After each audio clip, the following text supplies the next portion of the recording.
going to get back into our lectures and our Q&As. I'm sure it's different for all of you being, really into trade and business journalism, but for me, supply chain did not become a household word until, until 2020. And now I feel like even, my little sister knows at least roughly what it is. So we're going to hear about that today. We're also going to hear about another word that you keep hearing a lot, which is friendshoring. So we have two analysts to talk to us here today. Carlos Kuriyama is joining us from Apec, where he's a senior analyst, and his work involves trade, investment, regulatory and structural reforms. And then we also have Harrison Cheng, who is joining us from Control Risks, where he focuses on Malaysia, Thailand, Cambodia, and here in Singapore. So we are going to have Carlos kick us off, and let's give them a hand.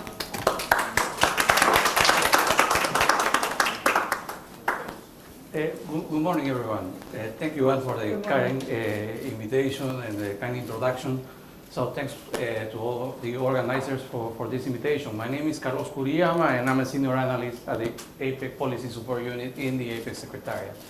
So in this occasion, just I would like to share some views about the current supply chain challenges in the Asia-Pacific region in the context of this pandemic.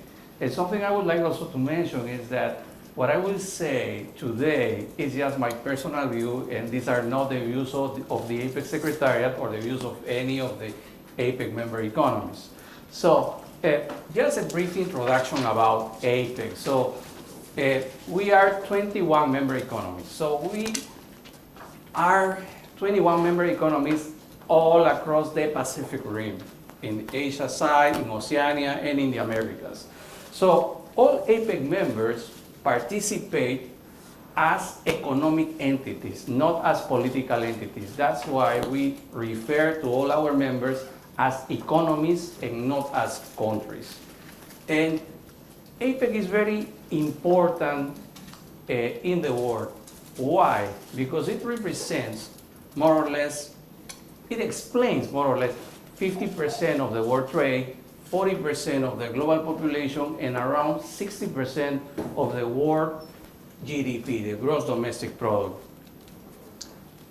What is what we do in APEC?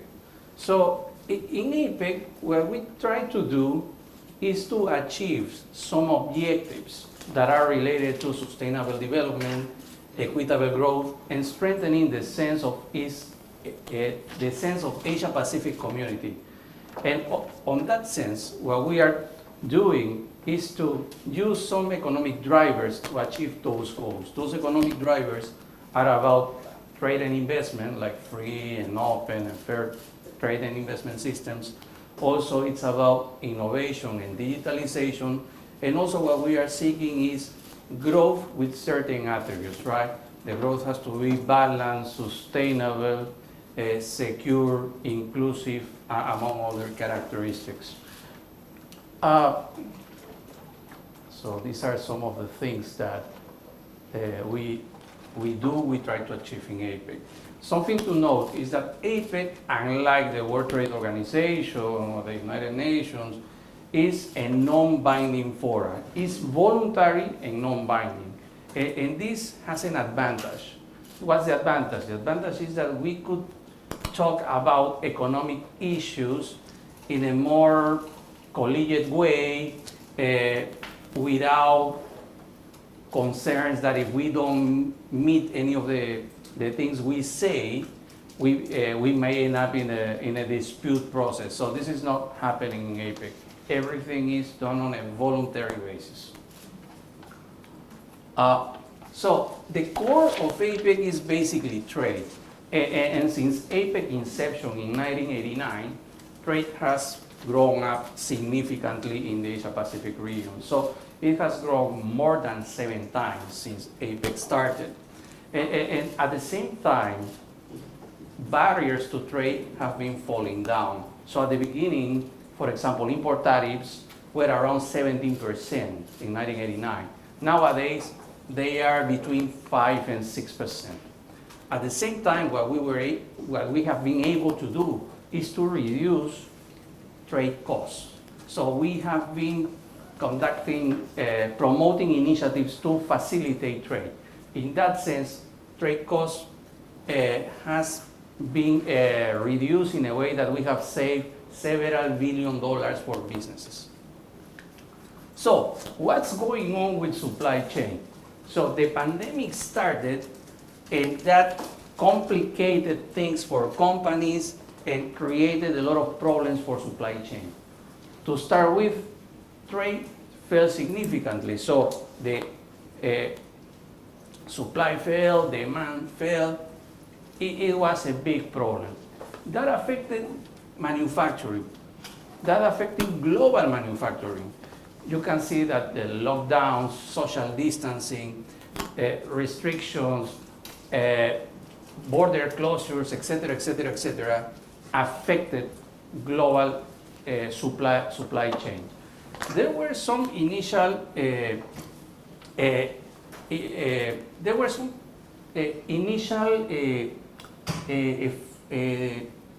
problems, right, with the pandemic. Everybody, or not everybody, but a lot of people all in a sudden had to work from home. And so, with that, the demand for electronics went up, but the supply couldn't cope with that demand. So the prices of electronics went up significantly. Also, at the same time, some governments were concerned about shortages. And so many governments started to implement export restrictions to food, to other essential goods like medicines, personal protective equipment, and that created a lot of initial problems. Then those restrictions were removed little by little, and things started to improve.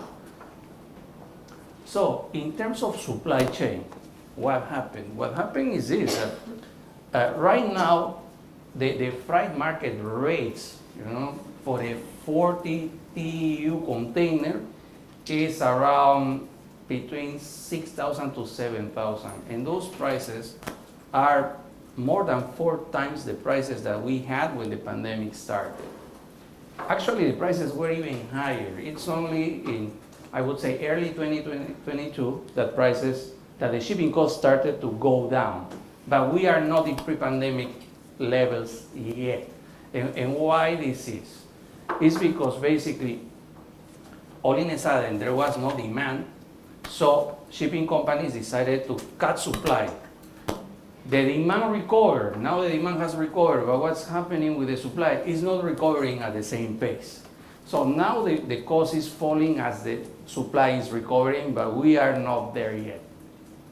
This is another way we can see the problems in supply chain logistics.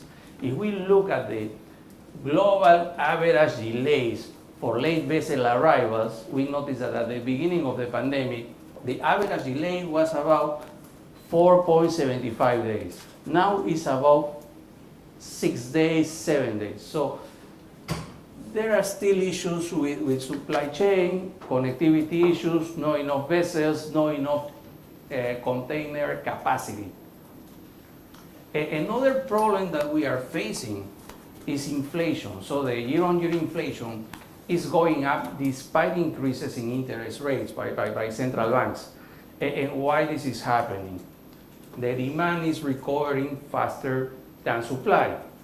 We have other issues that in order to help the economies recover, many central banks implemented some policies of quantitative easing. So there's a lot of money in the market.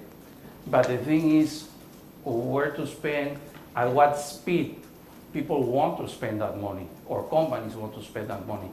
And the other problem, we know that, is geopolitical challenges. So with geopolitical challenges, we are having some problems with the supply of oil, the supply of food, and this is contributing to these inflationary problems. And this is affecting supply chain logistics, of course.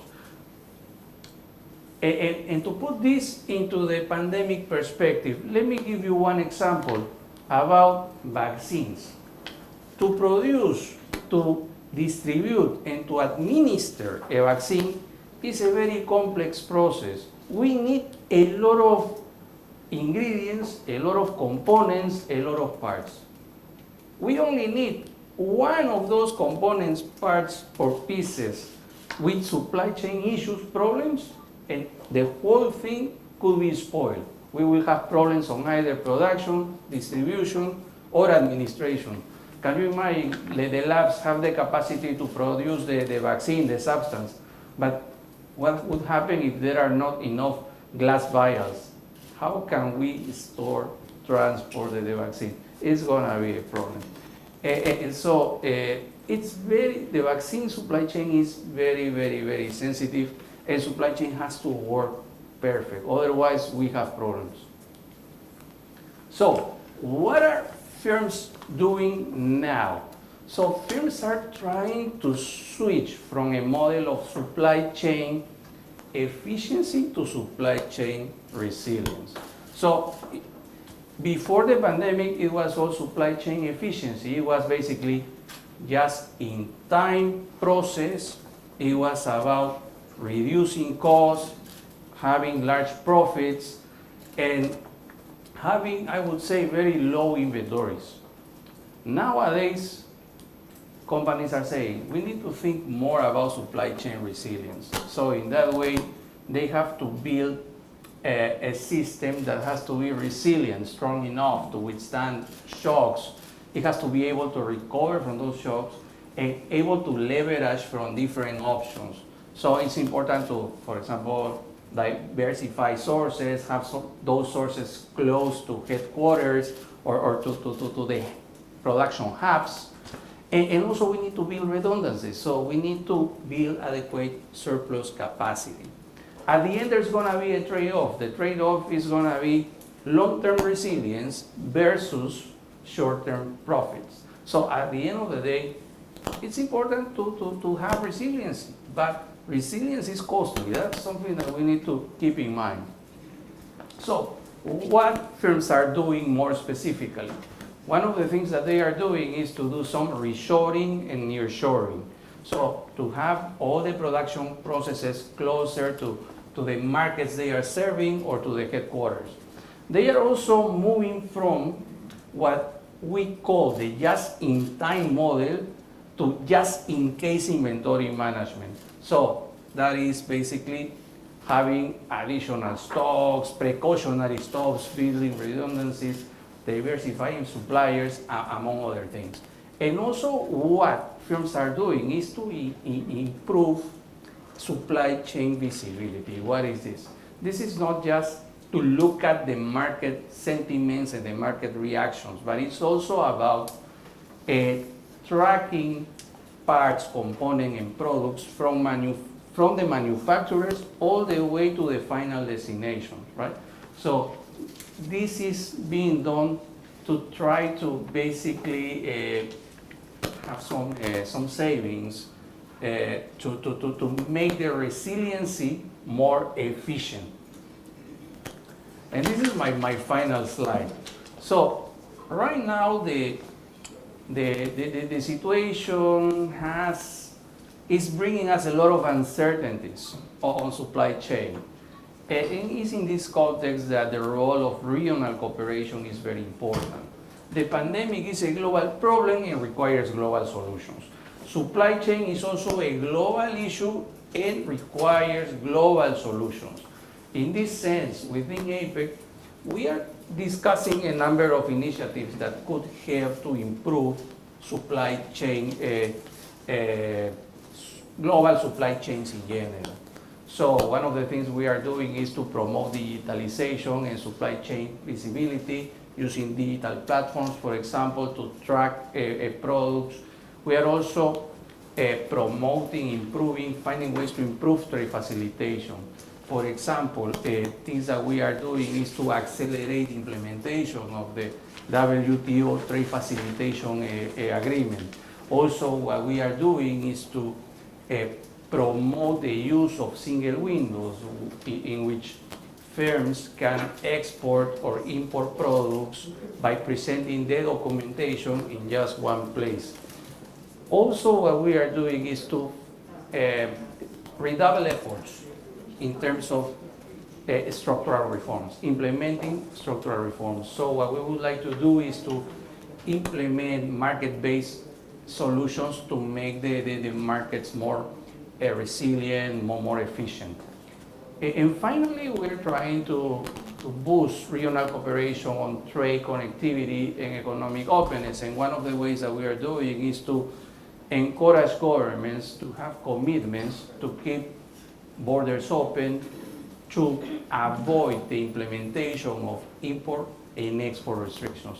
So that could facilitate the flow of essential goods like food, medicines, and parts and components of the global value chain of many products. So this is what we are doing now. So thank you so much for your attention, and look forward to engage with you in a discussion later on. Thanks.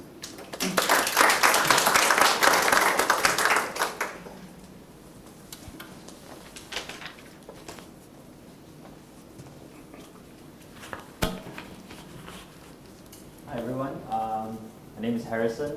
Thanks Anne for inviting me to this session. I come from Control Risks, which is a UK headquartered consultancy that helps businesses manage and mitigate risks. We focus, at least in my team, we focus quite a lot on looking at political and regulatory risk facing businesses operating in various parts of the world. For my team, it's Asia Pacific, and I have a specific focus on Southeast Asia, which is what I'll be talking about today. So I'm going to time myself to make sure it's efficient.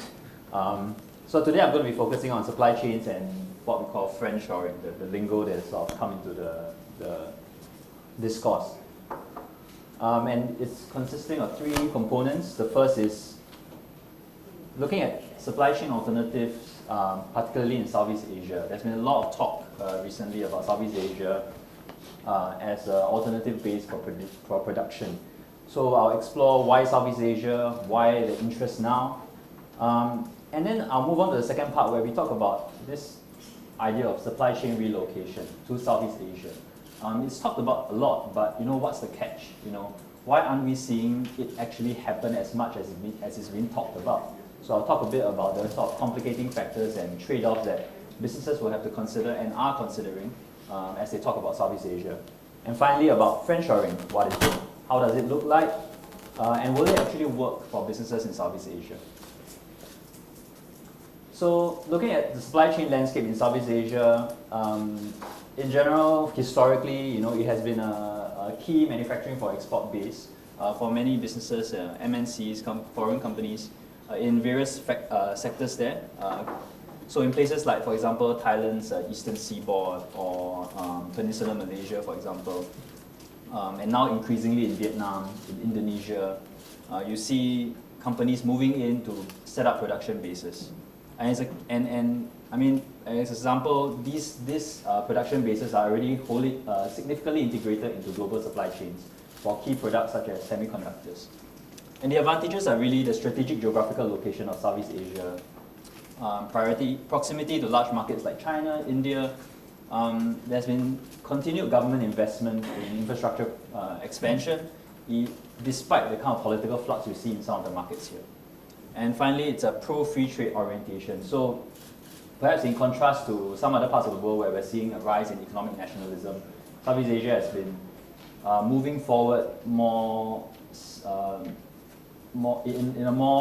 with more momentum than before, looking at, for example, RCEP, CPTPP, despite the US withdrawal from TPP under former President Donald Trump. And the main locations for where companies have historically based their supply chain and production are in those countries for various sectors.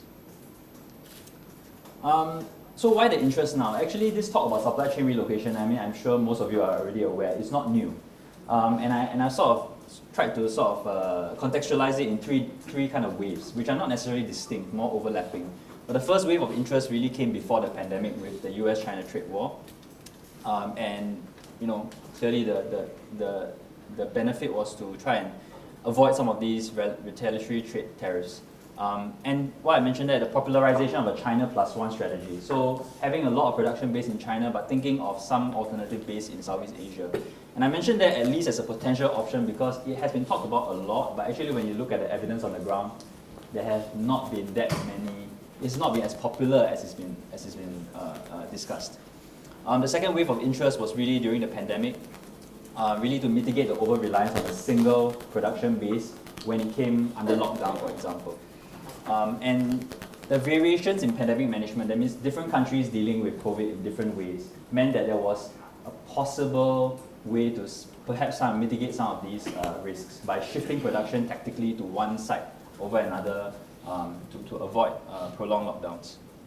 And the third wave of interest, I guess, started this year when a lot of businesses started to voice concern about China's COVID-19 policies, the dynamic zero COVID. And at this point, there has been a lot of impetus towards thinking about possibly relocating out of China entirely or more credibly thinking about, again, the China plus one option. But Southeast Asia is not a perfect substitute for China. There are many reasons why, and a lot of them are obvious. There are pull factors there, as you say, infrastructure, lower labor costs, sizable domestic markets, market access potential through trade pacts like RCEP, generous foreign investor incentives for relocating production into Southeast Asia, and also an ongoing shift towards higher value manufacturing. So in things like robotics, biopharmaceuticals, EVs, especially electric vehicles. But there are trade-offs. One key one is labor. Again, the labor market in Southeast Asia is not as large and not as highly skilled as that in China. There are forced labor allegations in various Southeast Asian countries, and these have earned export bans by the US, as well as the withdrawal of trade preferences by the EU. Again, this leads to the second point about ESG considerations. As ESG becomes more and more talked about, there is that component where companies need to think about. Integrity challenges, again, corruption is still an issue operating in some of these countries. So that leads to hidden costs of doing business. And finally, the bureaucratic inefficiency. So these are some of the trade-offs that companies usually think about. So friendshoring, what does it mean? What is it supposed to achieve? It's also referred to as ally shoring, allied shoring, and it's about choosing countries to locate your production activities or to source your inputs from based on similarity in what is defined as strategic and geopolitical interests. And the aims are really to mitigate the risk of supply chain cuts from single source countries, most often talked about in the context of China, but not restricted to China.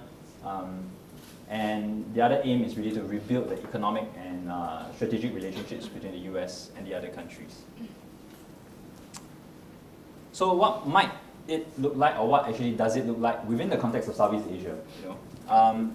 One way in which I see friendshoring possibly happening is in relation to the kind of sizable deposits of raw materials that are critical to the manufacture of electronics. So for example, for the EV sector, including the production of EV batteries, high-tech electronics, these are places in Southeast Asia, as I mentioned on the right-hand side, key material deposits in Southeast Asia, where companies might think about basing their location within the country so that they can source these materials without having to rely on an extended supply chain. And the potential interested parties, as in the companies, the countries where companies might be thinking of this are Australia, Japan, South Korea. And we've seen some of them enter into some significant investments in Southeast Asia, looking at, for example, a South Korean EV battery maker teaming up with a host of Indonesian state-owned enterprises for a mining, processing, and manufacturing project in the EV sector. And these are some recent examples. So often these involve joint ventures or partnerships with state-owned companies or local politically connected conglomerates in Southeast Asia. These typically enjoy quite a significant role in their economies, and therefore the state, the governments in this sector would not easily want to sort of give it up and allow the foreign company to essentially wholly own the entity. So this needs to be a strategic, there needs to be strategic buy-in basically from the local governments as well for this to work. But there are again several considerations. Extraction costs, even when many of these countries are being talked about as possible sites where you could set up some mining production, mining activities, for example, the cost of extraction are actually extremely high. Again, there's that labor risk. Environmental backlash is another key issue in Southeast Asia. So even though governments may seem to be quite supportive of some of these investments, we've seen projects hampered because of environmental NGOs and activists and local communities rising up and lobbying the government to intervene. And in some of these cases, we've seen governments cancel, indefinitely suspend projects for years on end. And therefore, there are those costs and risks that investors need to consider. Finally, about resource nationalism. So one key example would be Indonesia, right? A key country when you talk about nickel mining in Southeast Asia. But Indonesian government has also previously enacted nickel export bans to promote the growth of local industries in relation to nickel.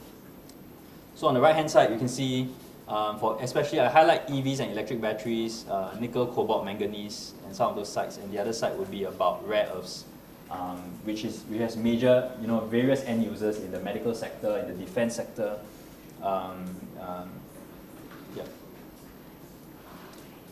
So actually, how compelling is friendshoring in Southeast Asia as an option? The appeal will really vary from case to case. There is no one-size-fits-all approach, cliche as that may sound. Because the range of options, if you have to limit your supply chain options to only those countries that have strategic and geopolitical sort of symmetries with the country from which you are headquartered, for example, the range of options is narrow. And it's also likely to be more costly. And it's also difficult, actually, to fully predict how stable geopolitical alliances are. Within Southeast Asia, you see there's a lot of political turmoil, changes of government, changes in administration. There is continuity, but different changes in government can bring about, changes in foreign policy priorities and who they see as a strategic partner. And so you have to sort of track and monitor this over time for it to really work. And friendshoring is something, if you have to relocate your production base, it's not a minor decision. And for Southeast Asian governments, actually, how compelling is friendshoring? They are going to capitalize on the rhetoric to attract FDI. They're not going to give up on the opportunity. But to what extent are they going to exclusively enable access for companies from a certain country simply because of their strategic relationship between the two? Unlikely.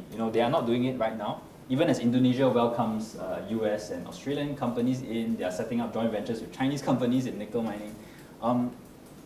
They're not going to sideline or disadvantage investors. And so they're going to be friends to all. And again, there is that persistent concern within the region among the governments, despite what you hear about the IPEF and all that, about the depth and nature of US commitment to the region. And that will sort of temper the kind of expectations that Southeast Asian governments will have to the idea of, sort of reserving those investment opportunities only for companies that come from strategic partners. And yes, that is my last slide. And I'm very happy to take any questions after that. But thank you for listening to me today.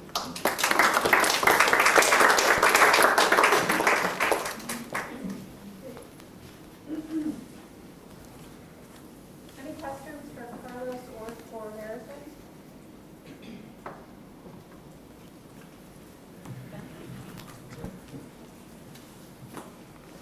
Hi, Ben Westcott from Bloomberg. Sort of both your topics, friendshoring and trade, not sustainability, trade resilience. Both are interesting because neither of them are sort of the quickest or the cheapest way to do things, at least from the pre-pandemic, pre-geopolitical instability world. So it kind of goes a little bit against companies' interests to do it.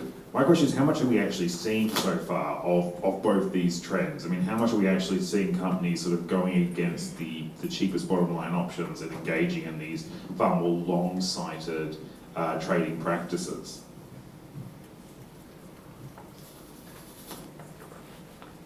Thank you very much for your question. I think some companies are starting to basically reconsider. I mean, if the initial strategy was correct. So the pandemic started, and they noticed that they were having some problems. I mean, to get to customers and also to get from suppliers in order to produce. So as the barriers that were implemented because of the pandemic were, being put aside, some companies didn't go back to old practices. They decided to do something new. So some governments have been even providing some incentives to companies if they could, transfer some production facilities back to back to the headquarters, right? Or to relocate some branches to places closer to headquarters. So this has been happening. Also, I think there have been some trade tensions at the same time, and in that way, some companies don't want to be affected by certain possible sanctions or any sort of political decisions that could affect their operations. And so they want to be safe, and they want to diversify their risk, and therefore having some production plants or suppliers in other areas. So we are seeing some of these activities, but how much of that is it happening? Is this something that is going to be sustainable or not? I wish I had a crystal ball, really. I don't have it. Thank you. Yeah. As I mentioned just now, we have seen that kind of relocation over the past few years, even pre-pandemic, and most of it went to Vietnam, largely because of the political stability and also kind of a economically progressive development model that was pursued by the CPB. Vietnam still remains a hot destination, but it's becoming more and more crowded now, which is why companies are now moving towards Indonesia. Malaysia and Thailand have always been there, not the first option, because they are really mature markets, and some MNCs have been there for decades with their manufacturing operations. So it's not exactly an extremely lucrative market to get into compared to Vietnam, which is growing at an incredible rate. But we continue to see that happening. That being said, actually, for all the talk of foreign companies having the anxiety, given what's happening in China with the COVID-19 policy, on the ground, when we talk to some of our clients, the anxiety is very much tempered. They see the long-term view, and actually, we're getting market entry work for China at this point, when so much of the rhetoric is about, we have to leave China right now. That's not happening. And they're still going to base most of their production in China. At least that's my take, without that crystal ball. They're still going to base a lot of their production in China because that's where the labor force is. That's where the significant quantity of skilled labor is. And think about that China plus one strategy to source maybe 10-20% of that production. Shruti from Bloomberg, Delhi. So, taking forward Ben's question, he says, is there some data to show that, these many companies have actually, moved on to China plus one policy? And if they have, do you think this is going to be a permanent thing? If it's permanent, then what kind of time frame do you see for this to actually, fructify on ground?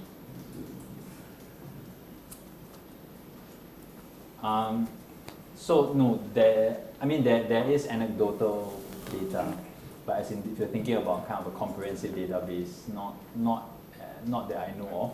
So what we've tried to do on our part is to sort of understand, how popular is it, how much of it is happening. Is really to take all these anecdotes and do a proper assessment based on what we see, based on our conversations with clients, really to assess that. So unfortunately, we don't have that kind of hard data to say that. What we have tried to do is to extract as much from that data as we can in terms of understanding the motivations of business, understanding the nuance that they are placing in those considerations. So they're not going to be sold by headlines or you know, just the usual rhetoric, but they are going to be thinking very concretely, does this strategy apply to my sector? Are my competitors doing the same thing? Are they already thinking about it? Should I then do the same? Does it work for my supply chain? Because supply chain for different products is going to be different. Some are really extended, some are very, very short and can be localized in a single country. So as for whether it's permanent, it's really hard, it's hard to tell. It's hard to tell because I think for some people, when they look at what's happening in China, it might indeed be a short-term thing that will eventually evaporate by next year. You know, depending on China's search for its own domestic mRNA vaccine that could then allow that transition to endemicity. So those are some of the key indicators we're tracking ourselves to understand, you know, whether this is going to be a permanent or a short-term thing. Okay. Just one more thing. Is you know, South Asia and especially India being looked at seriously when companies think of China plus one? And if not, then why? I mean, my thing is that no matter what's the current situation, companies will always be trying to find the place where they feel is the best place to have their operations. And in history, this keeps evolving and companies keep changing places. Let me give you just one example, right? In the early 1950s, 1960s, right? In Asia, Japan was the main, I would say, manufacturing hub, right? They were starting to produce a lot of textiles, and then they moved to motorcycles and automobiles. But then what happened? I mean, as labor costs were increasing, textiles were no longer produced in Japan. So where they moved? They moved to Korea, for example. But then, once Korea started getting more expensive, they moved to Southeast Asia. Then they moved to China. Now, where is textiles ending being produced? South Asia, and in some specific countries in Southeast Asia, right? Something similar has been happening to other industries, even in the case of cars, right? It's not everything is produced in Japan. There are some cars that are produced, for example, in Thailand. China also is producing cars. So this is all started to, this is all changing constantly. And it will probably continue. That's my take.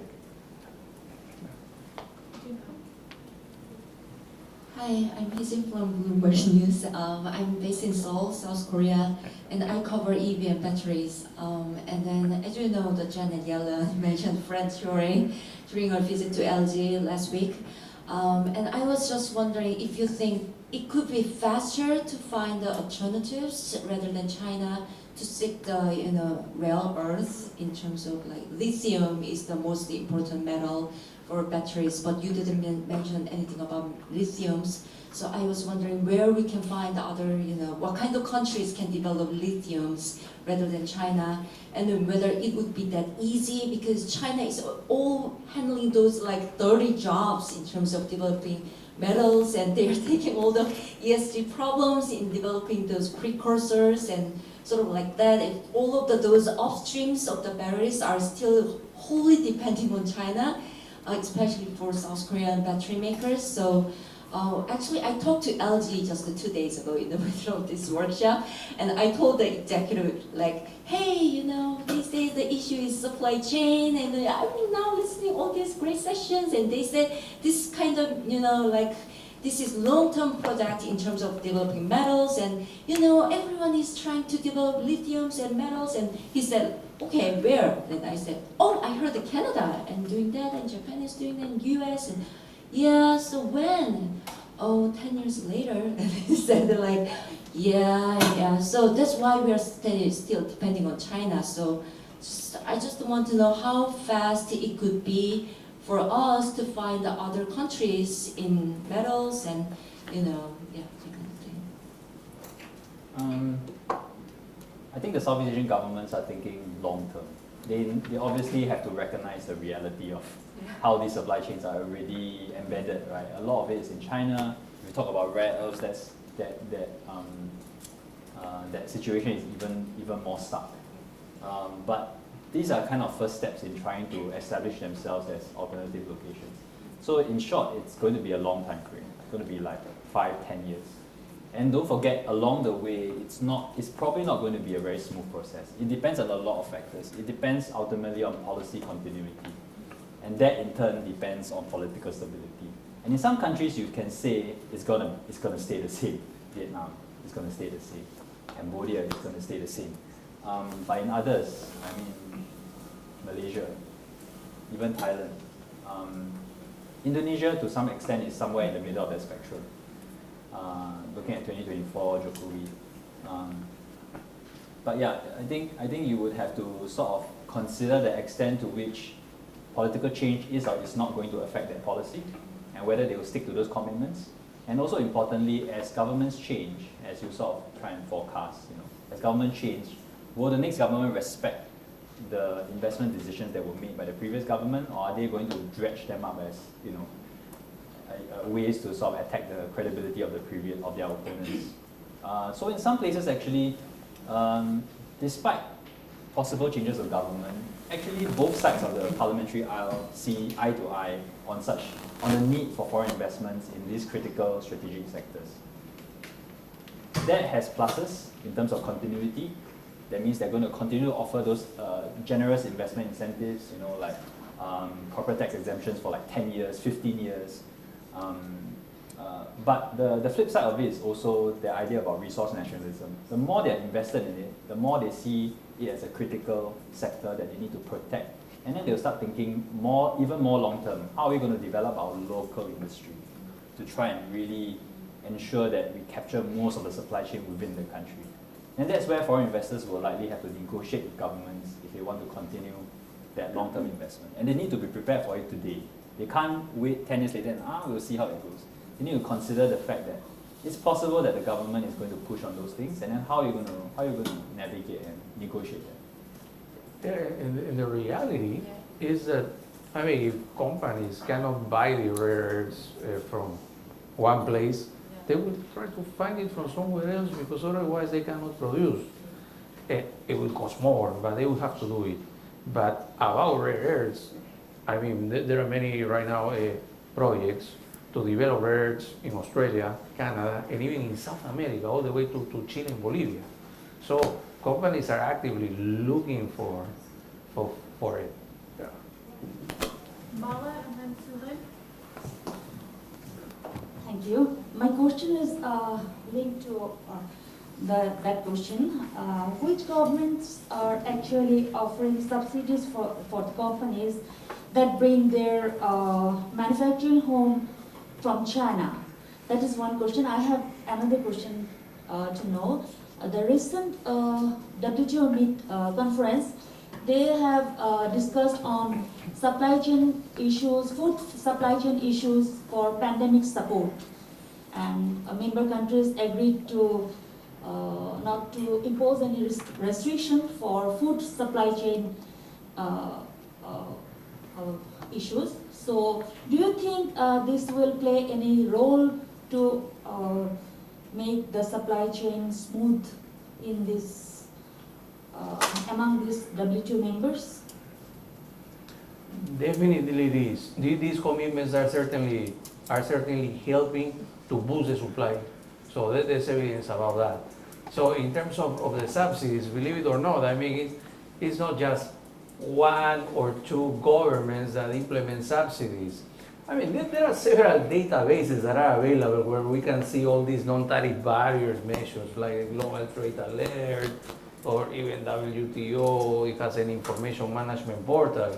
You have a look, and you will see that the most common non-tariff measure is either is an export subsidy or a subsidy affecting import production, any sort of, government aid, bailout subsidies, etc., concessional loans, however you want to see the subsidy. Many of those measures are hidden, and it's not very easy to find it out. But there are, it will take us a lot of time, I mean, to name all those governments that are implementing those measures. I mean, the ones I see, the ones I'm more familiar with, I think Malaysia, Thailand, Indonesia have openly talked about that and you know, laid out the kind of incentives. So for example, Malaysia, one key area is in Kuantan, in Perak, where Chinese companies have quite a lot of manufacturing investments there. For Thailand, it would be the Eastern Economic Corridor, you know, the flagship investment zone launched by Prayut. So on the eastern seaboard, where Chinese and Japanese investors are actually have the largest presence there right now, yeah, as well as on Indonesia. But yeah, I agree with Carlos. I mean, actually, I think in most of these governments will probably have some form or shape of incentive to try and attract companies to relocate.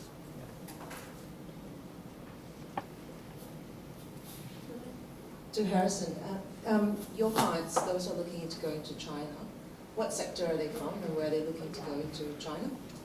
And to Carlos, what are the economies thinking about the recent IPEF and all these frameworks and all these friendshoring?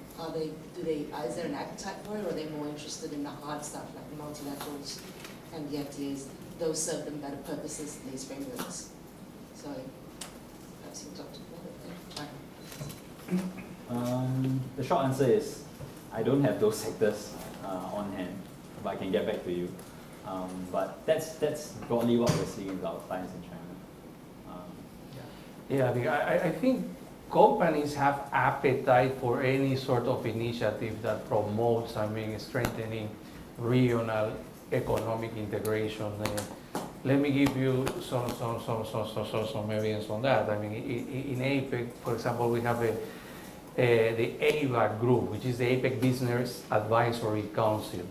And every year they are basically asking governments to do more work to push for the free trade area of the Asia Pacific. So in terms of interest from the private sector to go multilateral or bilateral or regionally, I mean, they push all those tracks, but they are always conscious that the fastest track is the bilateral track. That's much easier to get an agreement and to sign something and to implement it. Then it's the regional level and the toughest, I mean, where it's very hard to achieve consensus, but it's possible, is a multilateral track. Yeah. So, hello. My question, as Harrison, you mentioned in your presentation, like there are hidden costs, in terms of corruption. So is there, you think, any lack of regulations or strict regulations, rules and regulations, or are the workers or the persons who are involved in the corruption, they didn't get good amount for their services, so they are forced to do that? I mean, it's hard to generalize, but I would say the anti-corruption frameworks across Southeast Asia are generally quite robust when you look at them on paper.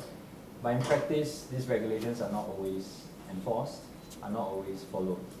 And in large part, it's due to, well, it's complex in the sense that some of it is seen as part of the traditional way of doing business. And in some of these places, they don't see it as corruption. They see it as a way of returning a favor or something like that. And yeah, sorry. So, like yesterday we went to PSA and they were talking about the new way they are bringing in the supply chain, the robotic work. You think it reduced whenever it happens, like it reduced the way of corruptions? Sorry, like, this is relating to less man work, Yeah. human involvement Yeah. in all the process. Yeah, so I think this ties into what Carlos mentioned about the digitalization of supply chains. So I think, so various Southeast Asian governments are trying to digitalize both the public sector operations. For example, Malaysia wants to get all of its government agencies on this mega cloud platform by 2024, I think.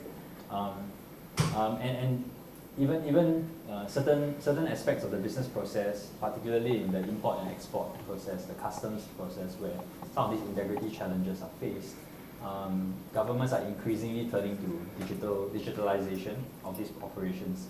And it makes it a lot more transparent and easier for businesses to access without having to face some of these challenges.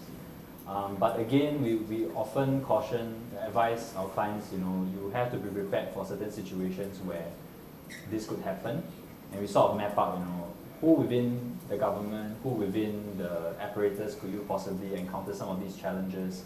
What are the consequences if you actually say, no, we don't? What are some resistance strategies that you could possibly use because we know other companies have tried it? They may be able to do business. Sometimes they've just had to accept the cost of not paying, and that's fine. They are willing to do that because they want to maintain the integrity of their operations. And sometimes it's a business decision at the end, a commercial decision. If you can't do business in this place entirely cleanly, then maybe it's just not possible to do business. And then they make a decision and then they move on. They find somewhere else where they can. And I think governments do increasingly recognize that they have to address this, which is why they've been rolling out guidelines for companies to abide by anti-corruption, ethics standards for specific sectors and across the business landscape. Thank you.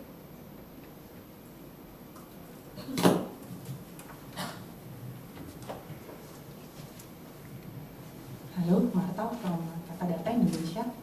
I have one question. Actually, our country, the government is trying to, as you speak before, the government is trying to build the EV industry, and then they are trying to, of course, build the end-to-end industry.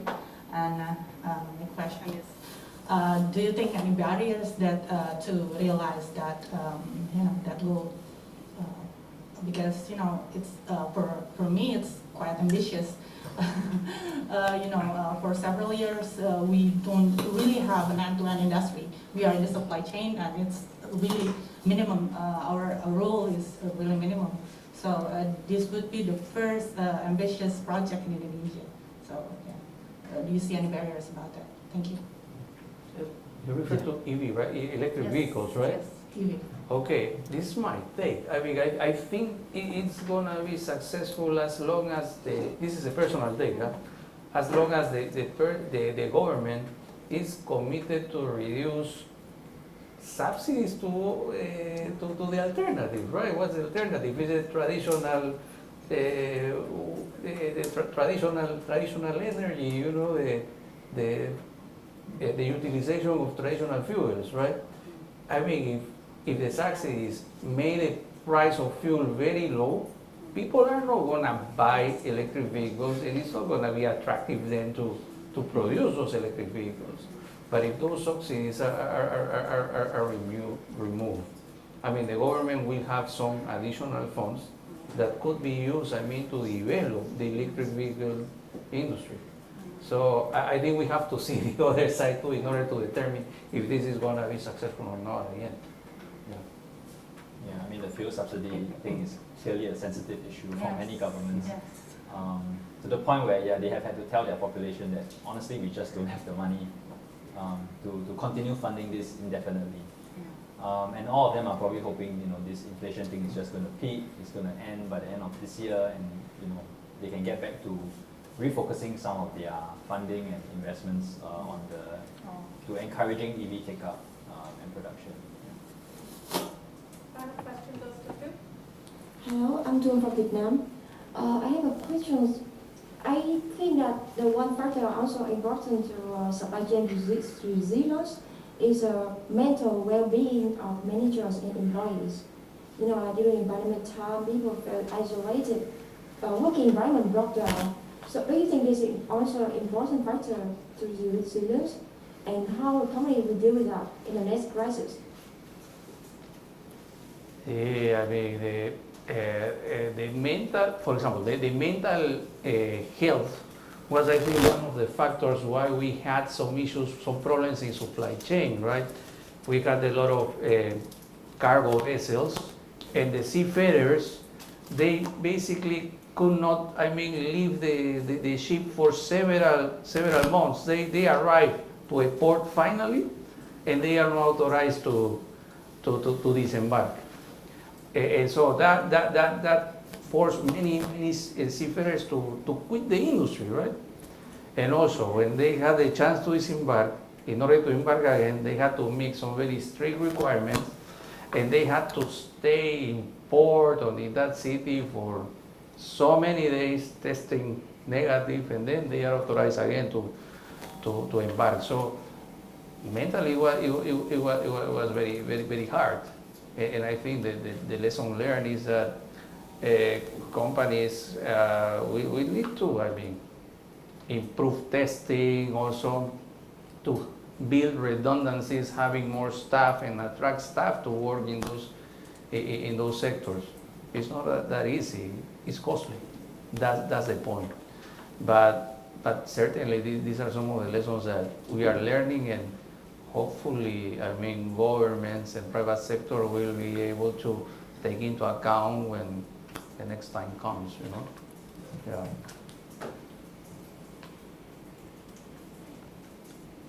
I mean, my point would be exactly what Carlos said. We hope that the governments have learned over the course of the past 2 years plus how exactly to implement COVID-19 curbs, restrictions without having to always resort to lockdowns, which were extremely damaging in terms of mental health. And we do see that in Southeast Asia, in other parts of Asia as well, governments have become a lot more judicious in their use of these measures, a lot more targeted, localized.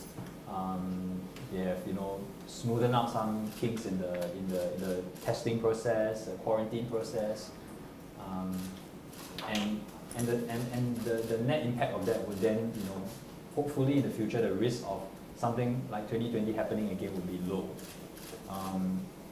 But it takes two hands to clap. So private sector also has to understand that this culture of whether it's work from home or a more healthier balance between managing work and life, I guess. They have to be willing to also take up that mandate, for it to actually work and prevent the same kind of situations that we saw.